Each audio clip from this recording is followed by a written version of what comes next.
Imagine being able to alter every opportunity, relationship, and conversation just by mastering your emotions. This audiobook gives you the tools to unlock emotional, improve your social skills and intelligence so that you can connect, communicate clearly and deeply and easily achieve success. Get going right now. Introduction. Let me ask you something. Have you ever entered a room and felt the energy shift right away? Maybe someone was silently upset and no one had to say a word. You just knew. Or perhaps you've met a person who seemed to effortlessly connect, communicate, and make everyone feel welcome. They feel safe and heard around them. What distinguishes these people from others? It's not just talent, good looks, or even intelligence in the traditional sense, it's emotional intelligence. It's a superpower when combined with sharp social skills. Having a high IQ or being is the real key to success in today's world. Simply being book smart is not enough. The people who rise to the top,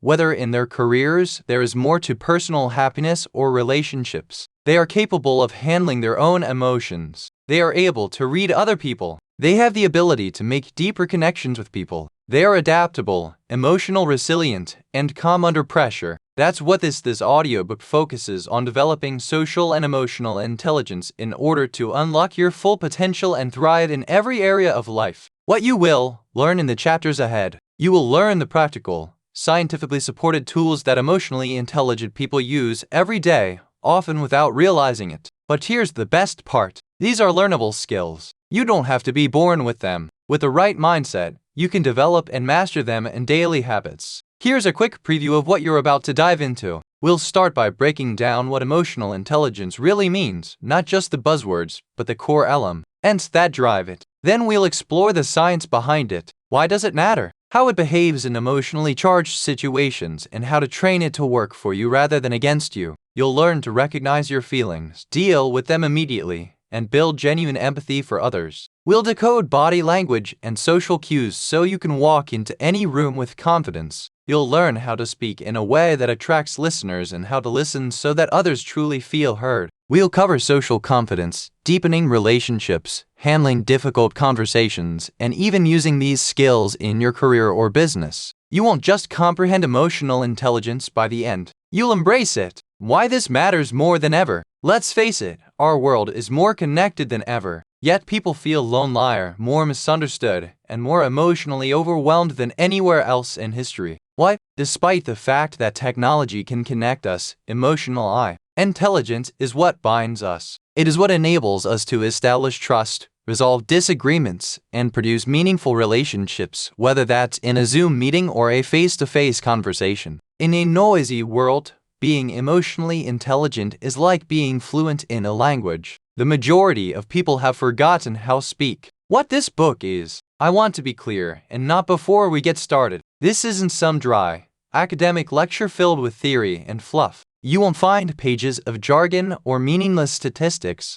This is real, raw, and applicable. Every strategy you'll hear is something you can start practicing today, regardless of where you started. Whether you're shy or socially anxious, emotionally reactive, or just curious, this book will meet you where you are and take you, step by step, toward real transformation. Who should listen to this? If you want to feel more in control of your emotions, this audiobook is for you. And reactions. You want to get close, art to people and be more real with them. You want to get better your correspondence. You are sick and tired of judging yourself in both personal and professional contexts in social situations. Or perhaps you just want to improve your interpersonal skills and become kind of person others naturally gravitate toward. If any of that describes you, you've come to the right place. A word of encouragement. Let me say this right now. If you've ever had the feeling that I want you to know that I'm not good with people and that it's hard to understand or express emotions. That is not your problem. Most of us were never taught these skills. We learned math, science, and grammar in school. But no one showed us how to calm ourselves down when we're angry, how to truly listen to someone who is hurting, or how to set boundaries without feeling guilty. This audiobook is the education you should have gotten. And I swear, by the time you get here, when you're done, you'll have the skills, self-assurance, and comprehension to successfully navigate life. Emotional mastery. How to get the most out of this audiobook. Here's how I recommend using this Audible book with intention. Listen. Think of it as a conversation. Take some time to think about it, and then sink in. Make a list. Jot down insights or strategies that speak to you. Even one idea could change the way you think or act. Focus on one skill at a time. You don't have to learn everything in a day. Start using one skill or technique from each chapter in your daily life. Check back as necessary. When you need a refresher, return to the chapters that have the greatest impact on you. Mastery comes from repetition. The journey ahead. You are about to embark on a trip that could dramatically improve your life by realizing your full potential rather than changing who you are. You've always been capable of becoming. You already have the spark inside you. This audiobook is just the fuel. Therefore, let's get going. We must develop emotional intelligence. Let's develop the social skills that change lives, open doors, and build bridges. Because when you get your emotions right, everything else starts to fall into place. Chapter 1. The Science Behind Emotional Intelligence. Let's get scientific but keep it simple. Before we dive into the how to of mastering emotional intelligence, we need to answer a big question. What exactly is emotional intelligence? And how does it really work in your brain and body? Don't stress. We're not going to get lost in technical jargon or brain scans, but it's important to understand the science behind emotional intelligence. Because once you know what's happening inside you, chemically, neurologically, and psychologically, it becomes easier to take control of your reactions and reshape how you think, feel, and act. So let's stop it away. What is emotional intelligence? Emotional intelligence, often called EQ or emotional, your capacity to recognize, comprehend, control, and exert influence over your emotions and the emotions of others. It's made up of 5 core components: self-awareness, knowing what you're feeling and why; self-regulation, managing your emotions in healthy ways; motivation, using emotions to fuel positive actions; empathy, understanding the feelings of others; social skills, navigating relationships and interactions effectively. Think of EQ as your internal GPS. It helps you get through difficult conversations and make good decisions when you're under pressure and build relationships that actually work. And here's the cool part: EQ isn't fixed. Unlike your IQ, which tends to stay relatively stable throughout your life, your emotional intelligence can grow as much as you're willing to work on it. The emotional brain. Meet your limbic system. Let's, for a moment, enter your mind. Inside your head is a small but powerful part called the limbic system, and it's the emotional command center of your body. This system includes structures like the amygdala, which is like your emotional alarm system, and the hippocampus, which helps store emotional memories. When something happens around you,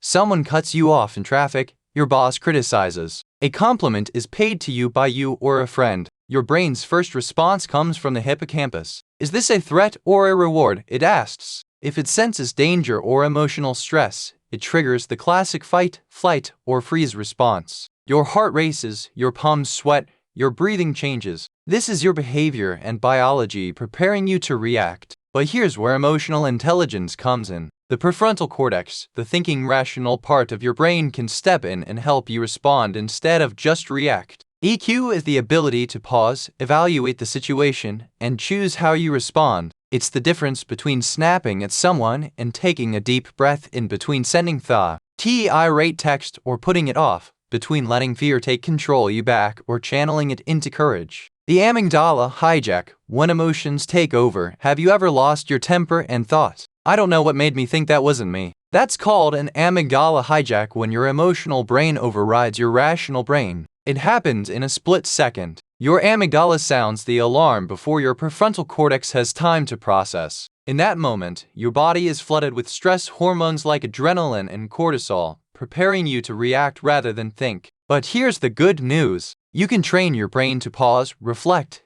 and rewire your automatic responses. Through mindfulness, breathing techniques, and the self-awareness exercises we'll cover later in this audiobook, you can give your rational brain the space it needs to step in before the emotional storm hits. That's the science behind emotional regulation, and it's one of the most powerful EQ skills you can build. Mirror neurons and empathy. Let's talk about empathy, which is another pillar of emotional intelligence. Have you ever yearned after seeing someone else yearn, or felt emotional watching someone cry, even in a movie? That's the work of mirror neurons, specialized cells in your brain that help you understand and feel what others are experiencing. They create an internal simulation of someone else's emotion. When your EQ is high, these mirror neurons are especially active. You become more attuned to subtle cues like changes in someone's tone, body language, or facial expression. That's why emotionally intelligent people are often called intuitive. It's not magic, it's neurology.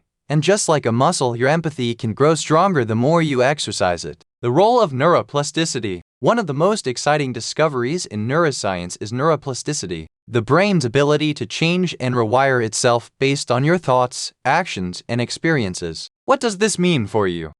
Means emotional intelligence isn't just a personality trait. It's a skill set you can develop with intention. Every time you practice staying calm during stress, every time you choose curiosity over judgment, every time you listen deeply to someone else's story, you are physically rewiring your brain to become more emotionally intelligent. It's like working out. The more reps you put in, the stronger your emotional muscles become. The link between EQ and success. Now let's get practical. Why does emotional intelligence matter in real life? Studies have shown that EQ is a stronger predictor of long-term success than IQ. In fact, people with high EQ earn more money on average. They are more likely to be promoted and trusted in leadership roles. They build stronger relationships, experience less stress, and enjoy higher life satisfaction. In one famous study by Daniel Goleman, author of Emotional Intelligence, it was found that up to 90% of the difference between top performers and average E1s in leadership roles came down to EQ,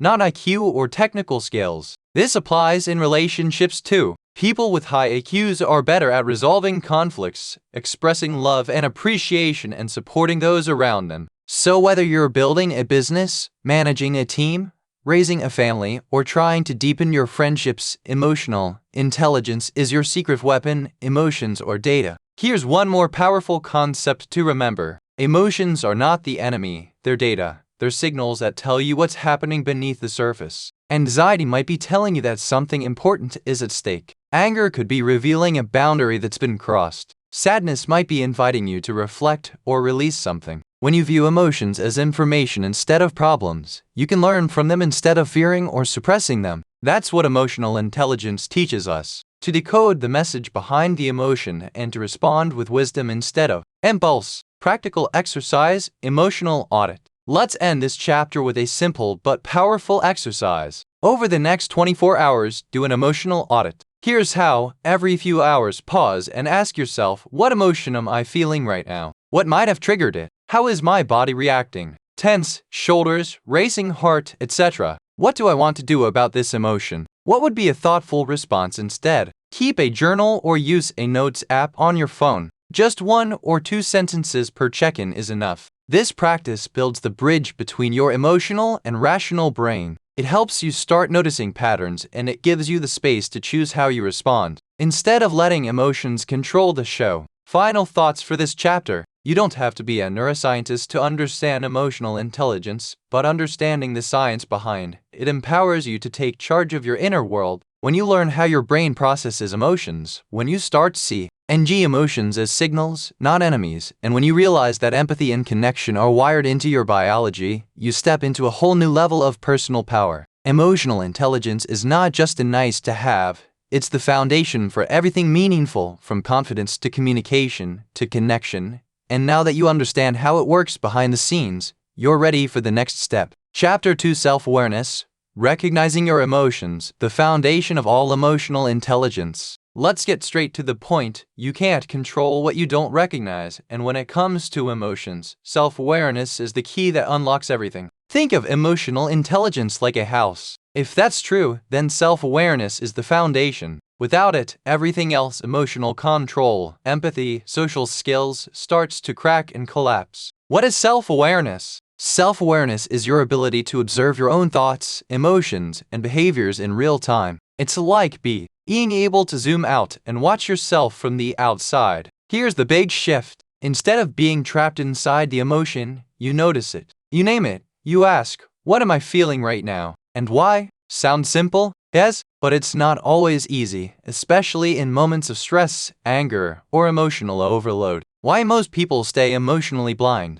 Let's be honest. Most people are emotionally reactive. They're like leaves in the wind, tossed around by every feeling without understanding where those feelings come from. Why? Because nobody ever taught us to slow down and ask deeper questions. We were told, don't cry, stop being angry, Just get over it. But here's what emotionally intelligent people do differently. They ask themselves, what is this emotion trying to tell me? That one question can change your entire life. The power of naming emotions. One of the most powerful tools in emotional intelligence is labeling your emotions. It may sound basic, but studies show that just naming what you're feeling reduces the intensity of that emotion. This is called effect labeling, and it's backed by neuroscience. Instead of saying, I feel bad, try, I feel disappointed. Instead of I'm just stressed, say, I feel overwhelmed because I'm afraid I won't meet this deadline. Instead of I'm mad, say, I feel frustrated because my boundaries were ignored. The more specific your emotional vocabulary, the more clarity you gain, and with clarity comes control. Emotional triggers, know them or be controlled by them. Everyone has emotional triggers, things that instantly set off strong reactions. Itself could be being ignored, feeling disrespected, being interrupted, feeling judged or misunderstood, being compared to someone else. These aren't random. They usually tie back to past experiences, core beliefs, or unmet emotional needs. Self-awareness means identifying your personal triggers so you're not blindsided by them. Next time you feel an intense emotional reaction, ask, what just happened? What did it make me believe about myself? Where have I felt this before? This gives you the chance to break free from autopilot reactions and choose a different response. Body signals. Your emotions talk through your body. Your body often knows how you feel before your mind catches up. Tight shoulders, shallow breathing, a racing heart, clenched fists. These are signs your body is processing something. When you learn to tune into your physical sensations, you get access to your emotions early before they boil over. Try this quick body scan. Close your eyes and take a slow breath. Ask, where do I feel tension right now? Name the sensation. I feel pressure in my chest or my stomach feels tight. Ask, what emotion might be causing this? This practice helps you connect with your emotions before they overwhelm you. Journaling for self-awareness. One of the best ways to build emotional self-awareness is through daily journaling. No, it doesn't have to be pages and pages, just a few minutes a day can shift your mindset and mood. Try this journal prompt. What emotion did I feel most strongly today? What triggered it? How did I respond? What would I do differently next time? Over time, journaling reveals patterns, emotional loops, recurring triggers, and how your responses evolve. It's like having a mirror for your inner world. The stories we tell ourselves, your emotions are not just about what happens to you, but how you interpret what happens. For example, someone cancels on you. You feel rejected. The story, they don't care about me. You make a mistake at work. You feel anxious. The story, I'm not good enough. Emotionally intelligent people challenge those stories. They ask, is this story true? Is there another way to see this? Am I taking this personally when it might not be about me?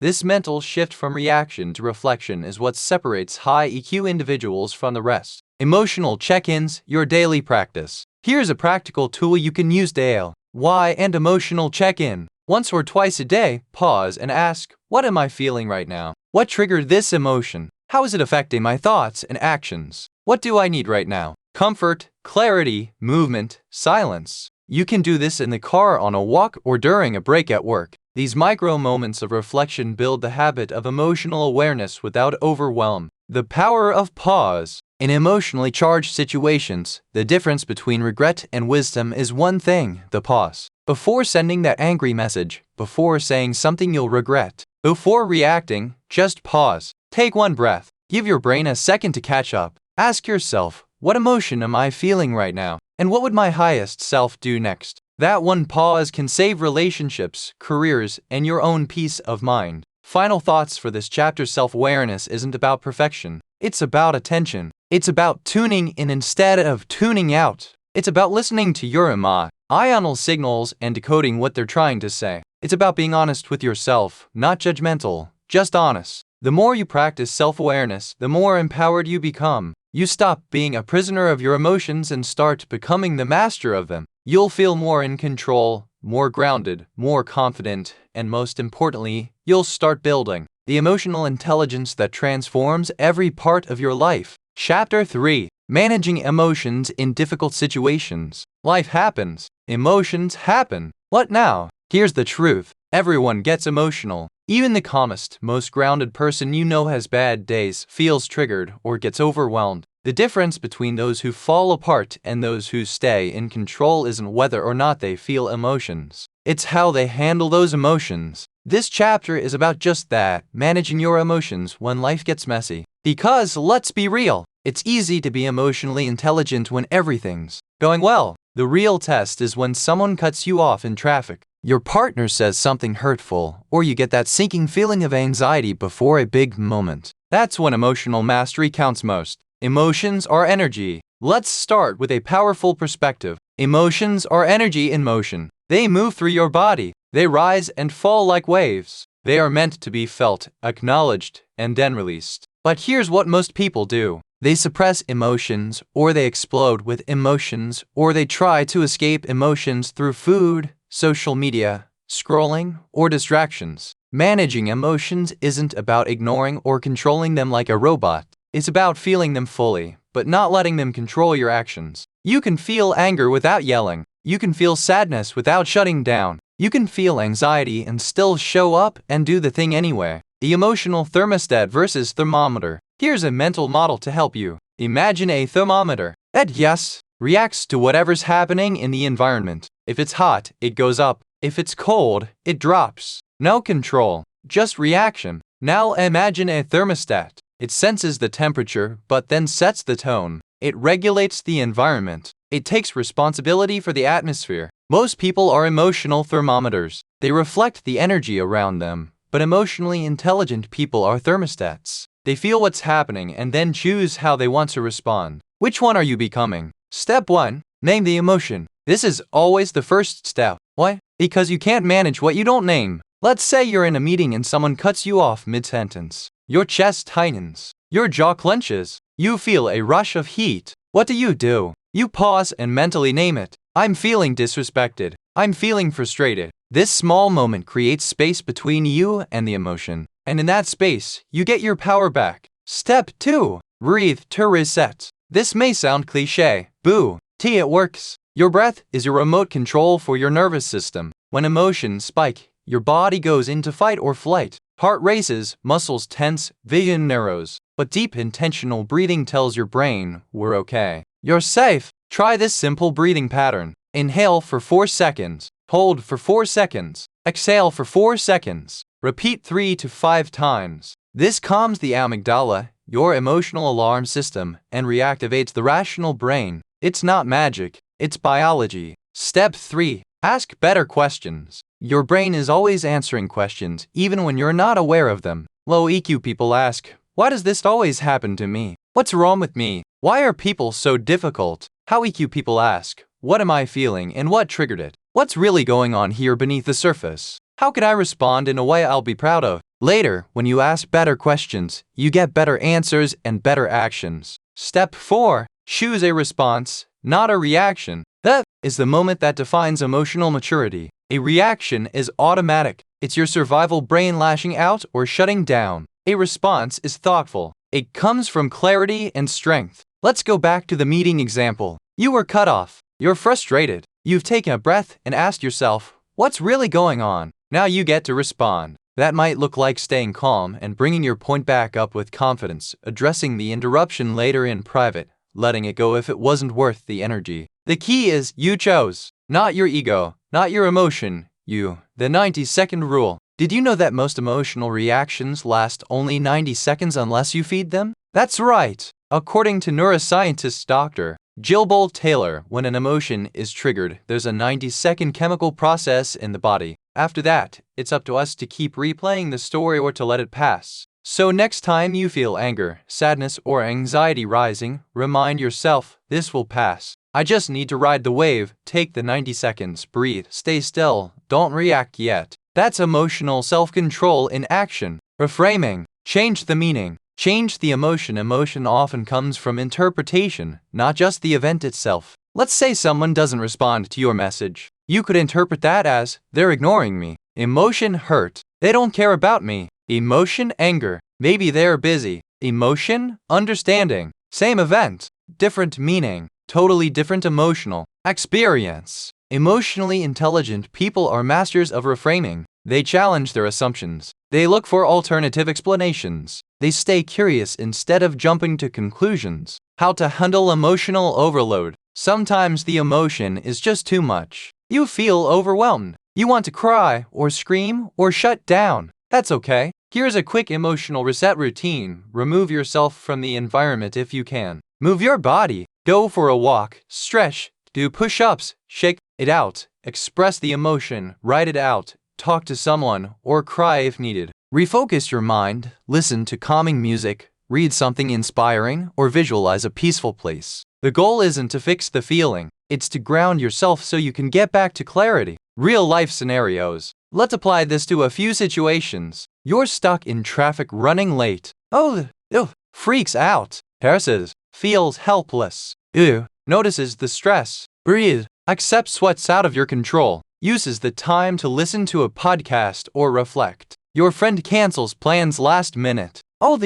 Feels rejected. Assumes they don't care. Feels disappointed, but asks for clarification. Chooses to respond with kindness or set a boundary if needed. You make a mistake at work. Panics. Feels like a failure. Acknowledges the mistake. Feels the sting, but reminds yourself that mistakes are part of growth and takes action to fix it. This is how emotional strength is built, moment by moment. Final thoughts for this chapter. You don't need to be perfect. You just need to be present. Managing your emotions isn't about suppressing them. It's about owning them. When you learn to ride the wave of emotion without being swept away, you become unshakable. You stay calm in chaos. You think clearly under pressure. You respond from wisdom, not impulse. That's what emotional intelligence is all about. And the best part, every challenge becomes a training ground. Every tough moment becomes an opportunity to strengthen your emotional muscle. Chapter 4. Building empathy for stronger relationships. Why empathy changes everything. Let's be honest. Everyone wants to feel seen, heard, and understood. Whether it's your partner, a friend, a coworker, or even a stranger on the street. The deepest human craving is connection. And the secret ingredient, empathy. Empathy is more than just being nice. It's the ability to step into someone else's emotional shoes to feel what they're feeling without losing yourself in the process. In a world full of distractions, misunderstandings, and surface-level interactions, empathy is what turns relationships from transactional to transformational. The two types of empathy to master empathy. It's important to understand its two main forms. Emotional empathy, feeling with someone. When your friend is grieving and you feel that lump in your throat, that's emotional empathy. It's immediate. It's visceral. It's like your heart is tuned to theirs. Cognitive empathy, understanding someone's perspective. You might not feel their emotion, but you get it. You see where they're coming from, even if you disagree. This is especially useful in conflict or professional settings. The best communicators, they blend both. They feel with you and they understand you. Sympathy versus empathy. There's a big difference. Let's clear this up once and for all. Sympathy is when you say, I feel bad for you. Empathy says, I feel this with you. Sympathy stands at a distance. It's pity. Empathy moves closer. It's connection. Imagine a friend has just lost a job. Sympathy says, oh, that sucks. Hope it works out. Empathy says, that must be really hard. I know how scary that uncertainty can feel. I'm here with you. See the difference? One creates distance. The other builds trust. The 3-step empathy formula. If you want a simple way to practice empathy in real conversations, here it is. Listen to understand, not respond. This means you're not thinking about your reply. You're not judging. You're not interrupting. You're fully present. Eye contact, nods. Silence when needed. Name what you notice. That sounds frustrating. You seem really overwhelmed. I hear a lot of sadness in what you're saying. Validate the emotion. It makes sense. You'd feel that way. Anyone in your shoes would be feeling that too. You're not crazy for feeling this. It's human. Validation doesn't mean agreement. It means acknowledgement. And acknowledgement is healing. Common block. As to empathy, let's be real. Sometimes empathy is hard. Here are a few things that get in the way. Judgment. Why are they overreacting? Comparison. That's nothing compared to what I've been through. Advice giving. Here's what you should do before they even finish talking. Distraction. Checking your phone. Mid-conversation. Emotional overload. Feeling too much. And shutting down. Awareness is the first step. Once you know your empathy blockers, you can catch them in the moment and choose a better way. Empathy starts with self-awareness. Remember chapters 2 and 3. They weren't just about you. They were training grounds for empathy. Because when you understand and manage your own emotions, you're much better equipped to hold space for someone else's. Emotionally unaware, people struggle with empathy. Why? Because they can't tell where their feelings end and the other person's begin. Or they get uncomfortable and want to fix it too fast. Empathy isn't about fixing. It's about feeling, with, and sitting beside. Empathy in action. Real-life examples. Let's walk through a few everyday moments and how empathy can shift everything. Example. First, your partner comes home stressed and snaps at you. Old reaction. Why are you taking this out on me? Empathic response. You seem really stressed. Want to talk about it or just need space? Example 2. A friend cancels last minute for the third time. Old reaction. Wow, you're so flaky. Empathic response. Hey, I'm feeling a little let down. Is everything okay on your end? Example 3. A coworker messes up a project and blames others. Old reaction. What a coward. Empathic response. It looks like you're feeling pressured. Want to brainstorm how to fix this together. Notice what changed. Empathy softens conflict. It opens doors. It builds bridges. Mirror neurons and the brain science of empathy. Here's where it gets cool. Your brain is wired for empathy. Inside your brain are special cells called mirror neurons. When you see someone smile or cry or wince in pain, your brain literally mirrors that emotion. This is why you tear up during emotional movie scenes. You cringe when someone gets hurt. You feel warm when someone hugs you. Empathy isn't just emotional, it's biological. But like any muscle, it strengthens with use. Building empathy in relationships. Here's how to cultivate empathy with the people who matter most. Ask better questions. What's been on your mind lately? How are you really feeling? About that? What do you need from me right now? Practice active listening. Reflect what you hear. So what I'm hearing is ask clarifying questions. Avoid interrupting or jumping to conclusions. Stay curious, not critical. Instead of your being too sensitive, try, help me understand what made you feel that way. Remember, everyone has a backstory. That rude person at the store, maybe they just lost someone. That angry coworker, maybe they feel invisible. That cold friend, maybe they're battling depression. Empathy. You see the human behind the behavior. When empathy feels draining, yes, empathy can be exhausting if you don't have boundaries. You're not meant to carry everyone's pain. You're meant to connect with it, not absorb it. If you find yourself overwhelmed, set limits. It's okay to say, I want to support you, but I need a short break to recharge. Detach with love. You can care deeply and still protect your peace. Refill your own emotional tank through rest, nature, movement, or silence. Empathy is a gift, but it starts with giving some to yourself first. Final thoughts for this chapter. Empathy is the skill that makes you unforgettable. It turns average listeners into trusted friends. It turns surface relationships into deep bonds, and it turns good leaders into great ones. When you practice empathy, you're telling people you matter. Your pain is valid. You're not alone. That one simple message. It can heal relationships. It can change lives. And sometimes it can even save them. You don't have to be perfect. You just have to be present.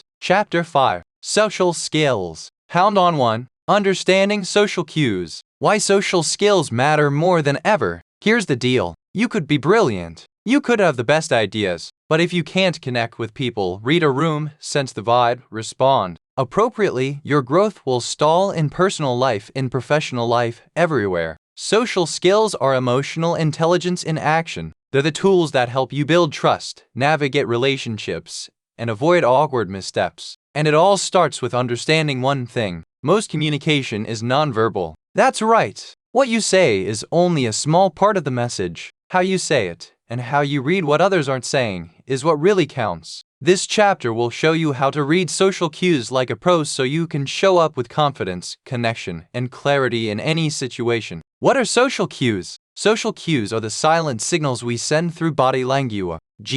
Facial expressions, tone of voice, posture, timing, and more. They help us answer questions like, is this person comfortable or uncomfortable? Are they open to talking or not? Did my comment land well or do I need to shift the tone? Are we connecting or is something off? Mastering social cues is like learning to speak a second language, a language without words. The big 5 social cues to watch for. Let's break down the main categories of social signals. Facial expressions. The face is a mirror of emotion, Even micro-expressions, those split-second flashes of emotion, reveal the truth. Raised eyebrows, surprise or skepticism, smiling with eyes, genuine warmth, tight lips or clenched jaw, tension or stress, furrowed brow, confusion or concern. Pro tip: watch the eyes. They often tell the story more than the mouth does. Body language, the way someone holds themselves, says a lot. Open posture, eyes,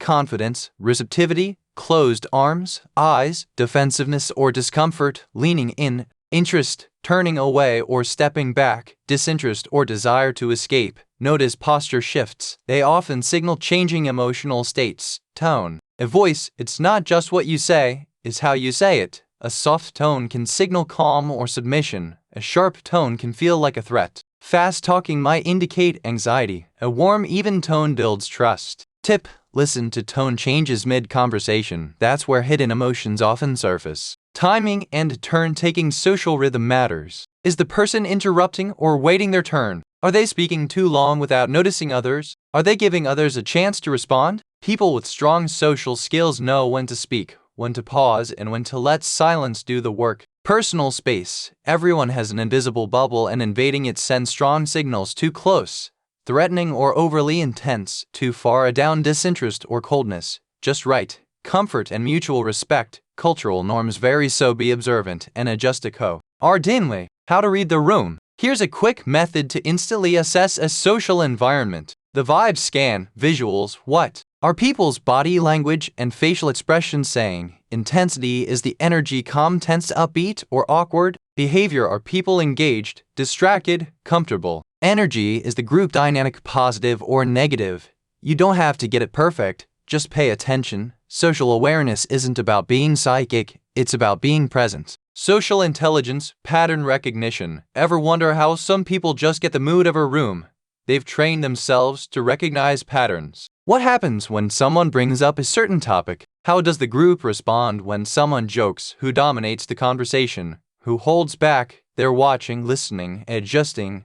This isn't manipulation, it's mindfulness. It's about honoring the emotional and social flow of the group.com and social missteps and how to avoid them. Even smart, well-meaning people sometimes miss social cues. Here are a few examples. Talking too much about yourself. Fix, ask more questions. Balance the air time. Missing signs of boredom or discomfort. Fix, watch for fidgeting, looking away, short answers, being too intense too fast. Fix, let connection build, don't trauma dump or overshare immediately. Ignoring group dynamics. Fix, read the room before making bold moves, not adapting your tone or energy. Fix, mirror the other person's vibe, then lead with your best self. Remember, social skills are not about being perfect, they're about being aware and adaptable. How to improve your social awareness. Ready to level up your social reading skills? Try these strategies. Play emotion detective. In conversation, silently guess what the other person is feeling. Then check your accuracy by asking questions like, you seem unsure. Am I picking that up right? Watch people in the house. Public. Observe body language and interactions at cafes,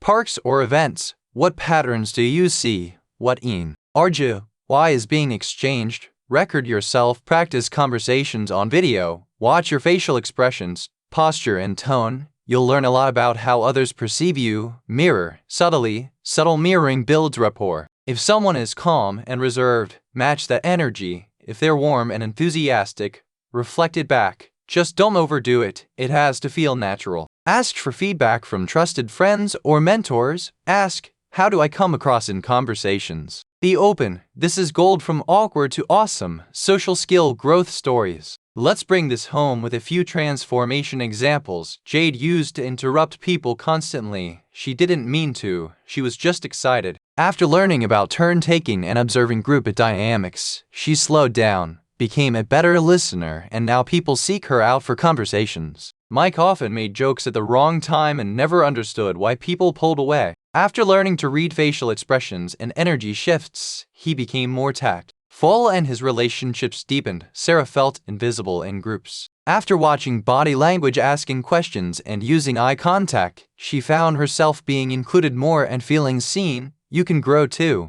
It just takes practice, observation, and intention. Final thoughts for this chapter. Social cues are the signals that guide every interaction. When you learn to read them, you unlock the unspoken code of connection. You start sensing when to speak up and when to listen, when to push and when to pause, when someone needs space and when they need support, and most importantly, you become the kind of person others feel safe around, seen around, connected to. That's the heart of emotional intelligence in action. Chapter 6: How to improve communication in every situation. Communication is everything. Think about this. Every relationship you have, personal, professional, or even with yourself, depends on one thing: communication. When it's clear, respectful, and emotionally intelligent, things flow. When it's confusing, reactive, or unclear, conflict, distance, and frustration show up. Here's the truth: communication is not just about talking, it's about connecting. This chapter will show you how to become the kind of communicator who doesn't just get heard, but actually understood, someone who brings calm, clarity, and connection into every conversation. What makes communication truly effective?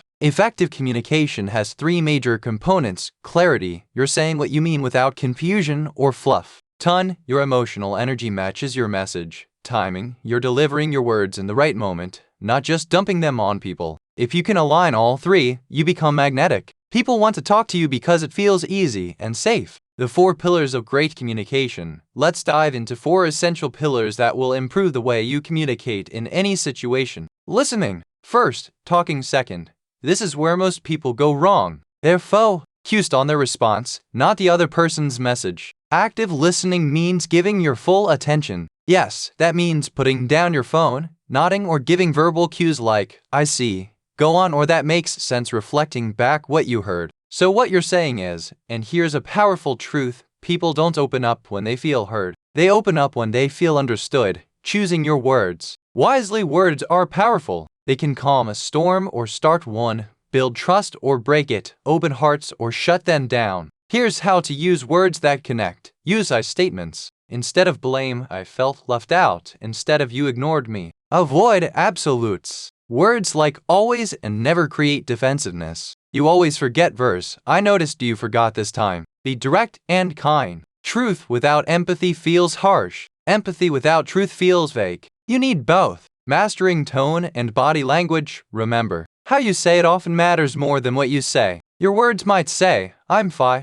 but your tone, cross arms and distant eyes, say, "I'm definitely not fine." Align your nonverbal communication with your message. Keep your tone warm and steady. Maintain appropriate eye contact. Open your posture. No folded arms. Nod to show understanding and attentiveness. People don't just listen with their ears, they listen with their emotions. Knowing when to speak and when not to. Some conversations need courage, others need quiet. Ask yourself, is this the right moment for this message? Is the other person emotionally available to hear it? Am I speaking to be helpful or just to be heard? Sometimes the most powerful communication is silence with presence. Communication styles. Which one are you? There are 4 basic communication styles. Understanding yours and others can change everything. Passive avoids conflict, struggles to express needs, often says yes when they mean no. Hidden belief. My needs don't matter. Aggressive dominates conversations, interrupts, criticizes, or can't. Rawls uses tone to intimidate. Hidden belief. Only my needs matter. Passive-aggressive appears agreeable but expresses anger indirectly. Sarcasm,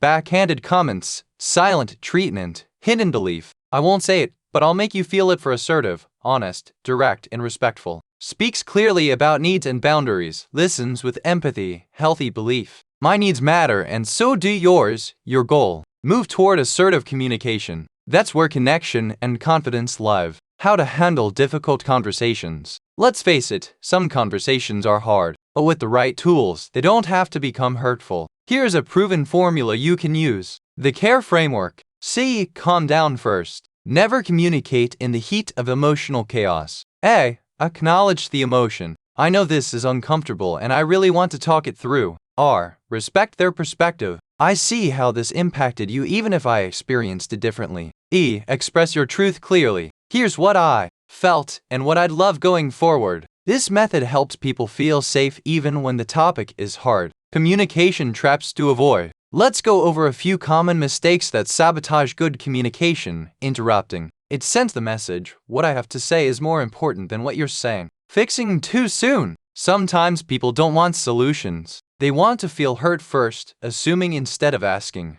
ask for clarification before drawing conclusions. Using sarcasm or jokes to deflect. Humor is great, but not when it hides real emotions. Avoiding hard conversations. What you avoid grows, what you face heals. Quick tips for better everyday communication. Here's a toolbox of micro habits that make a major impact. Use names. People feel more connected when you use their name. Pause before replying. A second of silence can save a misunderstanding. Watch for nonverbal shifts. Notice when people suddenly pull back or disengage. Say, "Tell me more." It invites people to open up. And, with appreciation, "Thanks for sharing that," or "I'm glad we talked," goes a long way. Communication in different contexts. Let's break it down even further. In friendships, be vulnerable, not just entertaining. Check in regularly, not just when you need something. Apologize when needed. Meet it. In work settings, be concise. Time is valuable. Focus on solutions, not just complaints. Use we instead of you to create a team mentality. In romantic relationships, name your needs clearly. Avoid scorekeeping. Express appreciation often, not just criticism. In family dynamics, be patient with different communication styles. Don't force heavy talks during high emotion. Create rituals where safe, open conversation is encouraged. Final thoughts for this chapter. Communication is not about winning. It's not about talking more or louder or smarter. It's about creating understanding and trust. It's about learning to speak with people, not at them. And here's the beautiful part. The better you get at communication, the less often you'll need to have hard conversations, because the daily flow of clear, kind communication builds stronger, healthier relationships from the start. You're not just learning to speak, you're learning to connect, heal, and lead with your words. And that changes everything. Chapter 7. Building confidence in social interactions. Confidence isn't a personality trait, it's a skill. Let's bust a myth right away. Confidence is not something you're born with. It's something you build. One conversation, one step, one win at a time. Even the most socially skilled people you see on YouTube at events in leadership roles weren't naturals. They learned to be comfortable around others. This chapter is your blueprint to build that same kind of unshakable social confidence. We're going to explore where social fear comes from, how to overcome it, and exactly what to do when you're in a room full of people and your inner voice starts whispering, "You don't belong here because." Yes, you do. And by the end of this chapter, you'll know exactly why and how to show up with confidence. What is social confidence? Really? Social confidence means you trust yourself to handle social situations. You're not obsessed with how you're being judged. You don't need to be perfect. You just need to be present. You speak with clarity, listen with curiosity, and walk away feeling proud of how you showed up. It's not about being loud.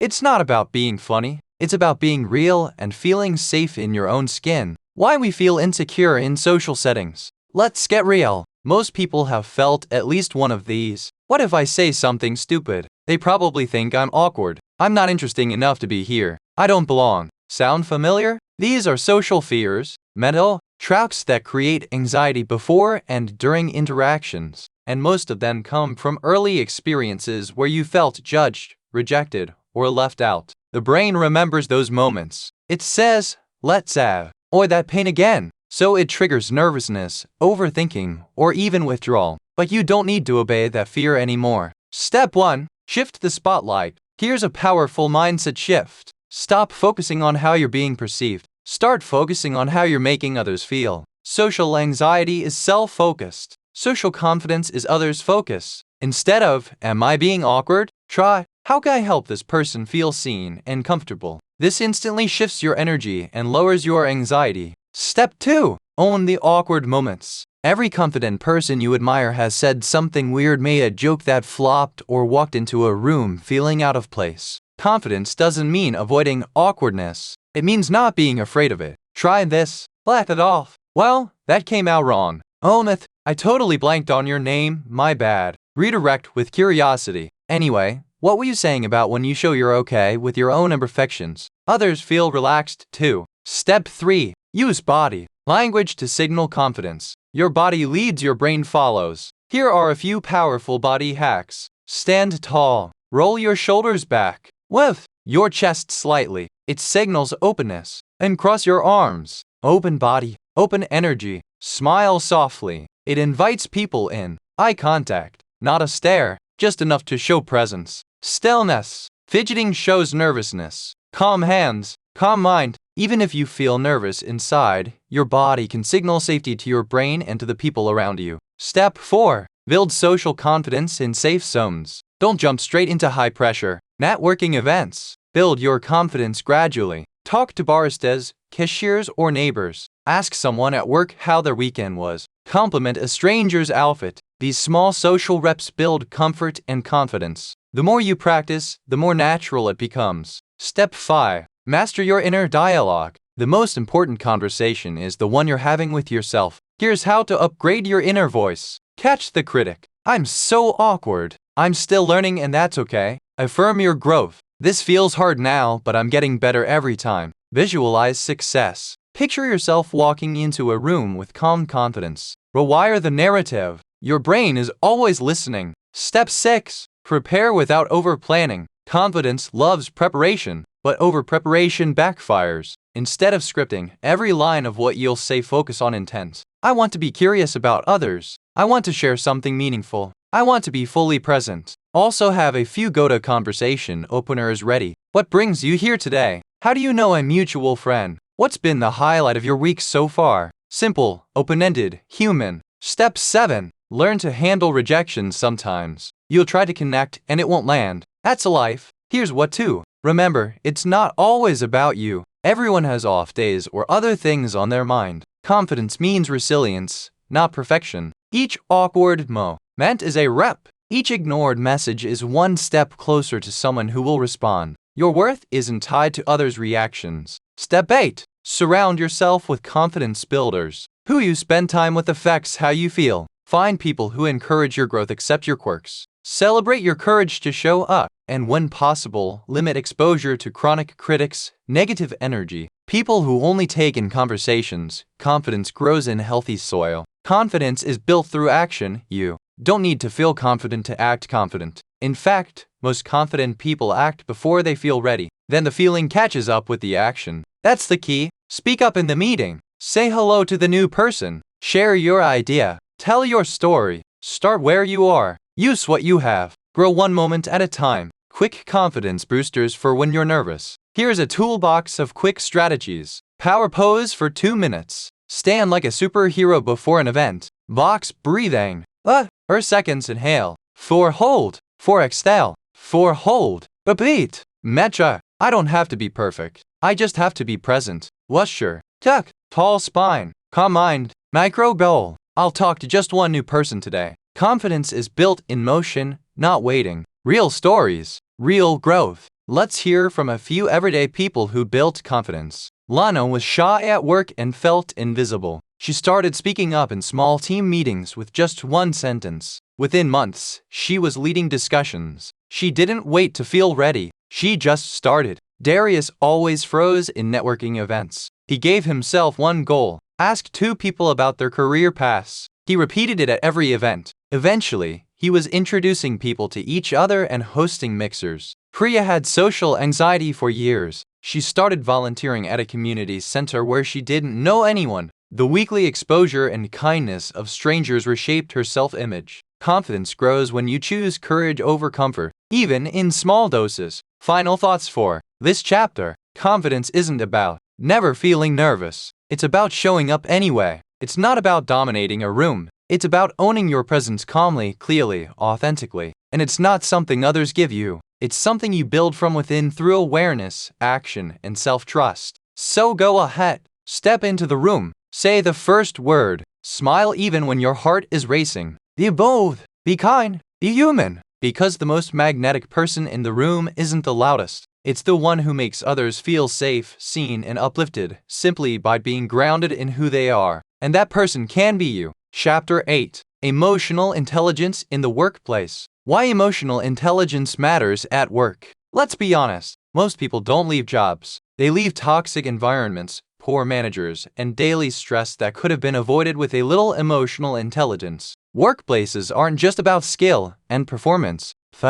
Human ecosystems, deadlines, meetings, personalities, pressure. It's emotional terrain. That's where emotional intelligence becomes a game changer. It affects how you handle feedback, how you navigate conflict, how you build trust, and how others perceive your leadership potential. In this chapter, you'll learn how to use emotional intelligence to not just survive the workplace, but thrive in it. The 5 pillars of emotional intelligence at work. Let's break it down into 5 core areas: self-awareness, self-regulation, motivation, empathy, social skills. Each one plays a specific role in your professional life. Let's explore each with examples. Self-awareness. Know your triggers. Imagine you're in a team meeting. Someone shoots down your idea. You feel heat rise in your chest. Maybe a little anger. Maybe embarrassment. Without self-awareness, you might lash out or shut down. With self-awareness, you recognize this feedback stings a little, but maybe it's not personal. Let me stay curious. Self-awareness means noticing your emotional reactions without letting them hijack your behavior. Try this at work. Pause before replying to emotional emails. Journal a few lines after stressful meetings. Identify your top 3 workplace triggers and reflect on why they affect you. Awareness is the first step to control. Self-regulation. Stay cool. Under pressure, let's face it, work can be frustrating. Missed deadlines, poor communication, office politics. Self-regulation doesn't mean bottling up your emotions. It means responding instead of reacting. People with high self-regulation stay calm when others panic. Think before they speak. Handle setbacks without blaming. Don't gossip or escalate negativity. Try this. Practice. Name it to tame it. I'm feeling frustrated. Let me pause. Use deep breathing before emotionally loaded conversations. Take a short walk or break instead of reacting in the heat of the moment. Calm is a superpower in chaotic environments. Motivation. Go beyond the paycheck. Highly emotionally intelligent people are self-motivated. They're not just working for promotions. They find purpose in the process. They ask, how can I improve today? What impact does my work create? How do I grow from this challenge?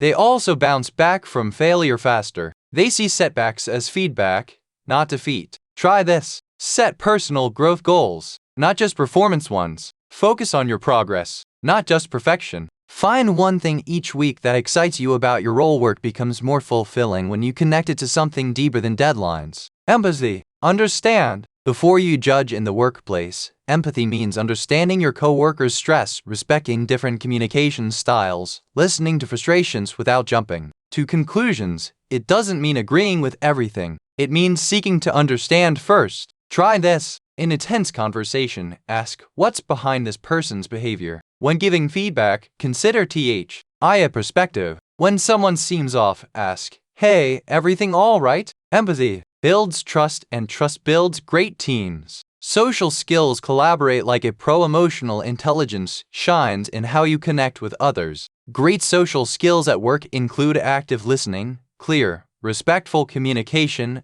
conflict resolution, team building, being approachable and open. Try this. Give people credit publicly. Ask teammates how they prefer to communicate. Be direct but kind when addressing issues. Use names and eye contact. It builds rapport fast. The best professionals aren't just good at tasks. They're good with people. Applying EQ in common workplace scenarios. Let's put theory into practice. Here are everyday situations and how to use emotional intelligence to navigate them. Scenario 1. Receiving criticism without EQ. You feel attacked. Get defensive and shut down. With EQ, you breathe, listen, and ask for specifics. You say, thanks for the feedback. What would success look like in your eyes? Scenario 2. Team conflict without EQ. You take sides or avoid it altogether. With EQ, you mediate calmly, validate both sides, and look for common ground. Say, let's make sure everyone feels heard before we decide how to move forward. Scenario 3.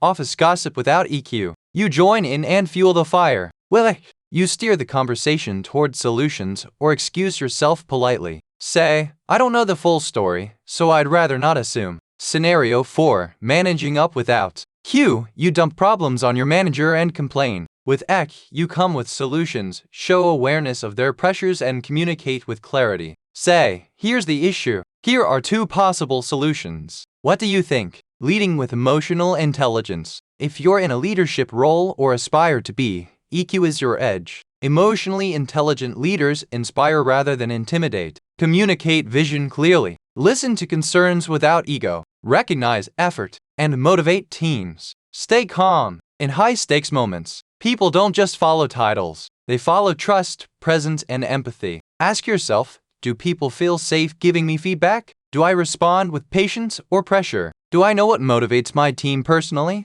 Leading with EQ turns managers into mentors. The ROI of emotional intelligence. Let's talk results. Studies show that people with high EQ earn more over their careers, have stronger networks, experience less burnout, get promoted faster, are rated higher by their peers and teams. Why? Because they make things smoother for everyone. They lower drama, they boost morale, they make work feel human again. Practice your EQ Workplace Challenge. Try this for the next 7 days. Check in with yourself each morning. Ask, how am I feeling and how might that affect how I show up today? Do one emotional check-in with a colleague. Ask, how's your week going? Anything you're juggling that I can help with? Handle one frustrating moment with calm, pause, breathe, reflect. CT, then respond, not react. Give one piece of sincere praise. A short specific compliment goes a long way. Ask one open-ended question in your next meeting. It encourages dialogue and shows leadership. You'll notice the more EQ you use, the more influence you earn. Final thoughts for this chapter. Emotional intelligence in the workplace isn't just about being nice. It's about being smart with emotions, yours and others. It's about creating environments where people feel safe, seen, and supported. And when you show up with emotional intelligence, you don't just grow as a professional. You uplift everyone around you. Because the people who go far in their careers aren't just the smartest or most skilled. They're the ones others trust, respect, and want to work with again and again. Chapter 9. Advanced Social Strategies for Success Leveling Up. From social skills to social mastery, you've learned the basics: empathy, communication, emotional regulation. Now it's time to go deeper. This chapter is for those who want more than just being good with people. This is for those who want to influence, inspire, and lead in every room they walk into. Advanced social strategies aren't manipulative. They're about becoming the kind of person who creates meaningful impact by connecting, understanding, and elevating others. You'll learn the art of persuasion, how to read a room, charisma triggers strategic vulnerability, how to handle power dynamics with grace lets us unlock next-level human connection. The art of subtle persuasion. Persuasion isn't about pressure, it's about alignment. Influential people don't force decisions, they guide them. They understand psychology, timing, and emotional tone. Here are 3 powerful persuasion tools. A mirror and match. Subtly mirror the body language, tone, and pace of the person you're speaking to. It signals "I'm like you," which builds trust fast. People trust what feels familiar, but don't overdo it. Keep it natural, like a dance, not a "Have what?" Lead with shared goals. Instead of saying, "Here's what I want," say, "Here's how we can both win." People resist when they feel pushed, but move forward when they feel aligned. Use story, not just logic. Facts tell, stories sell. If you want to persuade, use vivid examples, personal experiences, and emotional anchors. "I know how that feels. Last year, I was stuck too," is more powerful than a list of bullet points. Reading the room, energy, emotion, and dynamics. Social intelligence means knowing not just what to say, but when and how. Reading a room means noticing energy shifts, sensing tension or excitement, adjusting your tone or message on the fly. Train this muscle, observed before speaking. Scan facial expressions, posture, and silence. Ask yourself what's not being said here. Example, you walk into a meeting, people are stiff, quiet, and avoid eye contact. Don't jump in with enthusiasm. Start with calm curiosity. Seems like there's a lot on everyone's mind today. What? Top of the list? This skill turns you into a trusted communicator in any group setting. Charisma triggers. How to be magnetic. Charisma isn't luck. It's a learned blend of 3 things: presence, full attention, no distractions, no rushing. Power, quiet confidence, owning your value, warmth, openness, kindness, empathy. High charisma, high presence, plus high warmth, plus high power. Here's how to activate it. Put your phone away when talking to someone. Speak slower and with intention. Smile with your eyes, not just your mouth. Compliment people on qualities, not just looks. You really know how to keep people calm in tough situations. When you combine presence, power, and warmth, you become unforgettable. Strategic vulnerability, the connection. Accelerator, want to build fast, real connection. Share before you shine. People connect through struggles, not just success. I used to struggle with that too. I felt nervous the first time I tried that.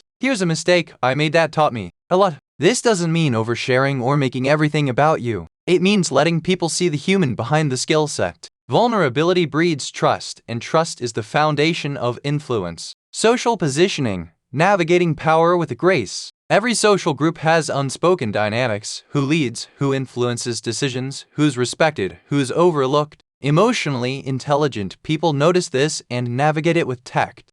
To move with social intelligence. Compliment the quiet people publicly. Ask the opinion of someone being ignored. Support ideas and give credit openly. Never outshine your leader. Elevate them subtly. Offer ideas that benefit the whole group, not just you, and most importantly, don't demand respect. Earn it through humility, value, and consistency. The power of listening, next level connection. Most people listen to reply, leaders listen to understand. Want to be powerful in any conversation? Try this. Ask open-ended questions. What's been on your mind lat?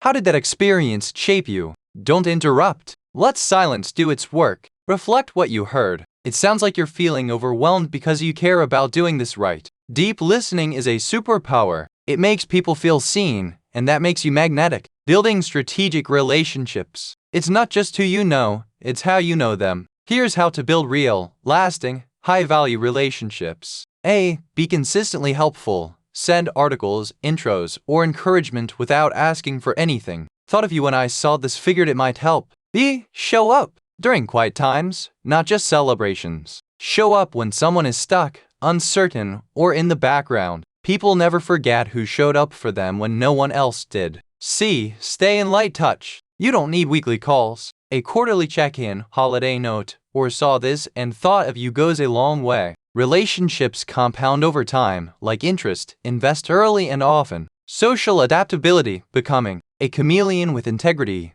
Being socially adaptable doesn't mean faking it. It means knowing how to show up differently for different people and environments. It's the emotional equivalent of knowing when to wear a suit and when to wear sneakers. Adapt to tone of voice, speed of conversation, formality level humor style, but never compromise your core values. Adapt your style, not your integrity. Think of it like speaking different dialects of the same language. You're still you, just more fluent. Practice your advanced social challenge. This week, try one challenge per day. Mirror someone's tone and body language subtly in a conversation. Scan a room and guess the emotional temperature before speaking. Give a thoughtful compliment using presence plus warmth. Share one authentic, vulnerable story in a conversation. Elevate someone who's usually overlooked in your group. Ask a deep, open-ended question and really listen. Reconnect with someone in your network with a kind message or offer. Then journal your reflections. What changed when you approached people with more awareness, presence, and empathy? Final thoughts for this chapter. Social mastery isn't about being loud, dominant, or always on. It's about making people feel seen, heard, and inspired to be better around you. That's the real mark of influence. And here's the truth. You don't have to be born charismatic. You don't have to be the most outgoing person in the room. You just have to care, learn, and practice. Every interaction is a chance to level up your impact. When you combine emotional intelligence with advanced social strategy, you become unstoppable. Not because of manipulation, but because of connection. And that's where real success lies. Chapter 10. Conclusion and key takeaways. You made it. If you're hearing this, you just completed a journey most people only talk about starting. You didn't just listen to words, you invested in yourself. Let's pause and take a deep breath. Because what you've just done isn't small. You are now able to comprehend your own feelings. You now have the tools you need to connect more deeply with other people. You have entered the next version of yourself that is wiser, more composed, and more empowered in social settings. Let's wrap everything up and ensure that you take away the most valuable lessons that you can use throughout your life. The core truth: emotional intelligence is a skill, not a trait. If nothing else comes to mind, keep in mind this. Emotional intelligence is not something you're born with. It is something you construct, similar to muscle, language, and leadership. It expands as you go. Instead, choose to pause of acting. Listen instead of speak. Instead of assuming, ask. Instead of placing blame, own your emotions others. Empathy leads better than ego. You are learning more than just how to deal with life. You are learning how to use it properly. The main points from each chapter. Let's go over the main points from each section. These are your go-to principles moving forward. 1 chapter, An Introduction to Social Skills and Emotional Intelligence. Being emotionally intelligent, the foundation of success both personally and professionally. Your social skills determine how good your relationships. Growth is the goal of this journey, not perfection. Mantra: I can acquire comprehension, me and other people. 2 chapters, The Research That Underpins Emotional Intelligence. 5 fundamental components make up EQ components: social skills, self-control, motivation, empathy, and self-awareness is attainable, measurable, and backed by neuroscience. A higher EQ is associated with improved mental health, leadership, and life satisfaction. Mantra: Emotions are data. I can learn to decode them. Chapter 3, Recognizing and Self-Awareness Your Feelings. What you don't see, you can't change. Journaling, mindfulness, and feedback help you build emotional awareness. Naming emotions give us them arms. Mantra: I pause, observe, and understand myself. Section 4, Coping with Emotions in Challenging Circumstances. Orders are not given by emotions. Space in between is the essence of self-regulation. Stimulus and response. Breathing, reframing, and reflection are key tools. Mantra: My response is wisdom, not impulse. 5th chapter, Fostering Empathy in Order to Strengthen Relationships. Understanding, not agreement, is empathy. Active listening creates emotional safety. Empathy strengthens connections and trust. Mantra: I notice you. I can hear you. You matter. Chapter 6, Social Skills. 101. Recognizing social cues. Communication is more than words. It's the energy, timing, and tone. Nonverbal signals are critical. Social awareness makes you a better teammate, partner, and friend. Mantra: I pay attention to more than just what people say. I also feel. 7th chapter, Learn how to communicate more effectively in any situation. Listen to, not just heard. Use intention, warmth, and clarity. Great communication includes timing, asking questions, and listening. Mantra: I connect by being clear, kind, and curious. The 8th chapter, Workplace Emotional Intelligence. Your advantage in leadership is EQ. Gracefully respond to criticism, conflict, and stress. Build a culture of trust, empathy, and accountability. Mantra: I rise by lifting others. Chapter 9, Success Enhancing Advanced Social Strategies. Influence is about alignment, not pressure. Charisma, presence, plus power, plus warmth. Read what's going on in the room, speak with intent, and connect with authenticity. Mantra: Being real inspires me, not flawless. What success actually entails. Success isn't just about achievements. It's about how you experience as you accomplish them. It doesn't matter if you have more friends. It's about being more relationships. It is not a matter of never getting mad. It's about understanding where that anger comes from. It's not about avoiding hard conversations. Learning how to care for them is the key, and clarity. Even if you develop emotional intelligence, you won't always be able to overcome challenges. It means you'll struggle better with more resilience, more awareness, and more wisdom. That is genuine growth. Your plan for ongoing practice. Beyond this, here is how to continue developing social skills and EQ. Audiobook. Ask me, how am I feeling? During each daily check-in. What? How can I improve my response today? Reflection every week. Describe a social encounter that pushed you or inspired you. Monthly challenge. Each month, focus on one EQ skill, such as stress management or active listening. Partner accountability. Find a partner with whom you can practice self-awareness and communication, and then lessons learned. Annual reset. In a year, listen to this audiobook again. It will sound different to you because you will be unique toward the future. You imagine yourself being more composed under PR. Escher. In 6 months, better communicator, more connected in your relationships, someone who others trust, admire, and respect for their presence rather than their image. That scenario is constructed one emotional decision at a time. You have already begun the path. Now go ahead and walk it. One last note. Your power is in the pause. Emotional intelligence ultimately consists of this: the ability to pause, to feel deeply without letting your feelings control you, to lead with heart without losing your edge, to remain human and continue to grow each day. You don't need to be perfect. You just need to be present. Thank you for hearing about emotional mastery, social skills, and intelligence. If this journey was helpful to you, please share it with someone who is prepared to grow too. Your life isn't just changing. You are altering your public appearance surrounding you, and this alters the world.